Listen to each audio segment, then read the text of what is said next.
Hello students, welcome my channel. Myself Dr. D.K. Sinha with some problems of pedigree analysis.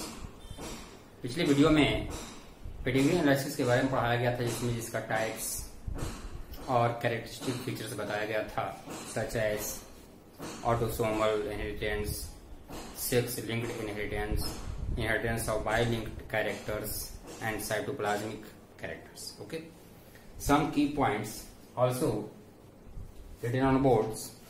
Board पर कुछ की points लिखा गया है. इस की पॉइंट को याद रखना है. इसी की पॉइंट को याद रखकर पेडिग्री एनालिसिस का प्रॉब्लम सॉल्व किया जा सकता है. पेडिग्री एनालिसिस में भी ऑटोसोमल और x linked. In case of autosomal में भी डोमिनेंट और रिसेसिव. डोमिनेंट हो सकता है, रिसेसिव हो सकता है. Dominant do not skip generation, मतलब कभी भी जनरेशन गैप नहीं होगा, कंटिन्यूअस इनहेरिटेंस होगा.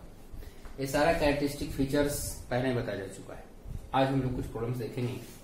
जैसे अगर यहाँ प्रॉब्लम्स है, both parents are affected, both parents are affected and having some affected child and some normal child. Okay, both parents are affected but childs are normal or affected both. अब जरा देखिए इस की पॉइंट में कौन सा character वहां से मैच कर रहा है. तो हम कह सकते हैं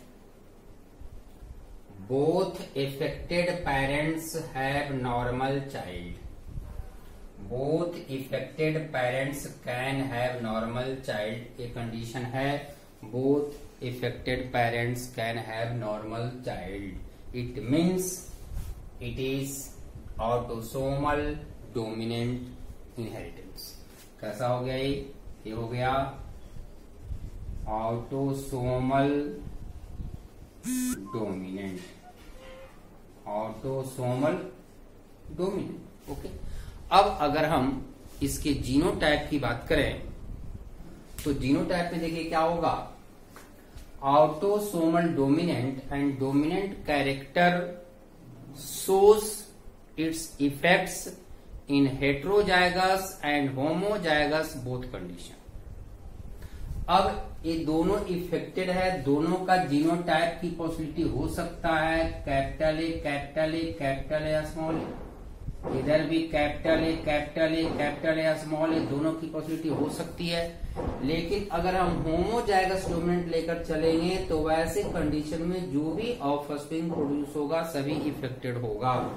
सच एज अगर हम इसको लेकर के चलते हैं तो क्रॉस कराइए capital A capital A capital A capital A capital, all childs are affected, all childs will be affected. लेकिन यहाँ कंडीशन कह रहा है कि कुछ इफेक्टेड है और कुछ नॉर्मल है. इसका मतलब है कि पेरेंट्स होमोजाइगस नहीं है. होमोजाइगस नहीं है तो क्या है, हेटेरोजाइगस है. It means this is not applicable. ये दोनों पेरेंट्स का जीनोटाइप हो गया कैपिटल ए स्मॉल ए. अब देखिए कैपिटल ए और स्मॉल ए की बात करें, इन दोनों का हम क्रॉस कराएं capital A small A capital A small A, gametes बनेगा तो capital A small A capital A small A. Cross करा दीजिए capital A capital A capital A small A capital A small A small A small A. अगर ये condition है, recessive condition हो गया और यह नॉर्मल चाइल्ड होगा, मतलब जो भी नॉर्मल है उसका जीनोटाइप हो जाएगा small A small A small A small ए. ठीक है, लेकिन जो इफेक्टेड है उसकी फिर दो पॉसिबिलिटी. इफेक्टेड के लिए फिर दो पॉसिबिलिटी. जैसे अगर हम यहाँ इफेक्टेड की बात करें तो कैपिटल ए और कैपिटल ए स्मॉल ए दोनों की पॉसिबिलिटी है. अब फिर हमको देखना है, यहाँ देखिए इस कंडीशन में इफेक्टेड है और उसका मैरिज मेटिंग कराया गया नॉर्मल फीमेल के साथ, और अगला कंडीशन में फिर दो, एक नॉर्मल है और एक इफेक्टेड है. इसका मतलब है कि यहाँ जो भी पेरेंट्स है वह भी हेटेरोजाइगस कंडीशन में है. किस कंडीशन में है, heterozygous. It is not applicable. ठीक है ना. तो ये हुआ पहला एग्जाम्पल. इस तरह से हम दूसरा एग्जाम्पल फिर देखते हैं. सेकेंड एग्जाम्पल, ये पेडिग्री दिया गया है. अब इस पेडिग्री में देखना है कि यह autosomal dominant, autosomal recessive, x dominant और एक्स रिसेसिव कौन सा कैरेक्टर है, और पेरेंट्स और चाइल्ड का जीनोटाइप क्या होगा। ठीक है ना। ध्यान दीजिए, parents, both parents are normal, no any disorders appear. Parents में कोई डिजीज अपीयर नहीं हुआ है, मतलब पेरेंट्स नॉर्मल है, लेकिन चाइल्ड इफेक्टेड है। चाइल्ड इफेक्टेड है, normal parents have affected child. ध्यान दीजिए कि में देखिए, normal parents have affected child, both normal parents have affected child, this condition is applicable. ये कंडीशन है, यानी यह जो इनहेरिटेंस कैसा है, तो ऑटोसोमल रिसेसिव है। अगर सॉल्यूशन आंसर की बात करें तो इनहेरिटेंस कैसा हो गया, ऑटोसोमल रिसेसिव। कैसा इनहेरिटेंस हो गया, ऑटोसोमल रिसेसिव। ओके, अब अगर हम जीनोटाइप की बात करें, ऑटोसोमल रिसेसिव, रिसेसिव अपीयर्स इन होमोजाइगस कंडीशन ओनली। जब भी अपीयर होगा तो होमोजाइगस कंडीशन में, कभी भी हेट्रोजाइगस कंडीशन में नहीं होगा। यानी जहां भी डिजीज हो रहा है वह होमोजाइगस रिसेसिव कैरेक्टर्स के केस में है, होमोजाइगस रिसेसिव कैरेक्टर्स के केस में। ठीक है ना। अब देखिए, तो ये इफेक्टेड है तो होमोजाइगस है, जो लेकिन यह नॉर्मल है मीन्स हेट्रोजाइगस, और हेट्रोजाइगस कैपिटल ए स्मॉल या ऑटोसोमल के लिए, तो यह भी कैपिटल ए स्मॉल है। और ये आया कहां से,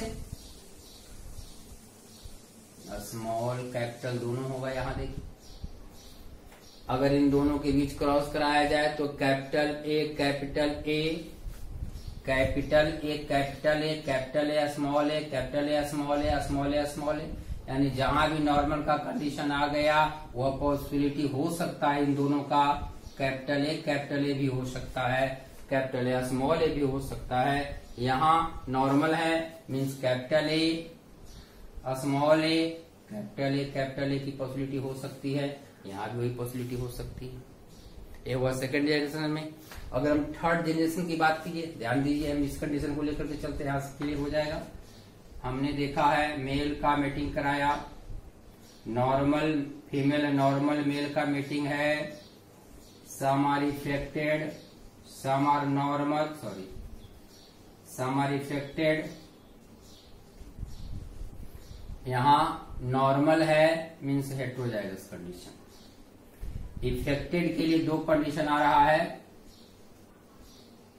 सॉरी नॉर्मल के लिए यहां हमने दो कंडीशन है। अब इस दो कंडीशन में हमको देखना है, तो जहां भी इफेक्टेड चाइल्ड है इसका मतलब होमोजाइगस। तो होमोजाइगस है इसका मतलब क्या है, स्मॉल ए स्मॉल, और ये स्मॉल तभी पॉसिबल है जब एक स्मॉल इधर से आएगा, एक स्मॉल इधर से आएगा। यानी यह जो कंडीशन है अप्लीकेबल नहीं है, तो यह भी हेट्रोजाइगस कंडीशन हो गया। ठीक है ना। अब इसका अगर हम निकालना चाहें तो इसका निकल गया, बाकी इधर देख लें तो क्या पॉसिबिलिटी हो जाएगा, फिर capital A capital A capital ए और कैपिटल ए स्मॉल ए, इन दोनों की पॉसिबिलिटी हो सकती है। Clear. Next example, now see third question.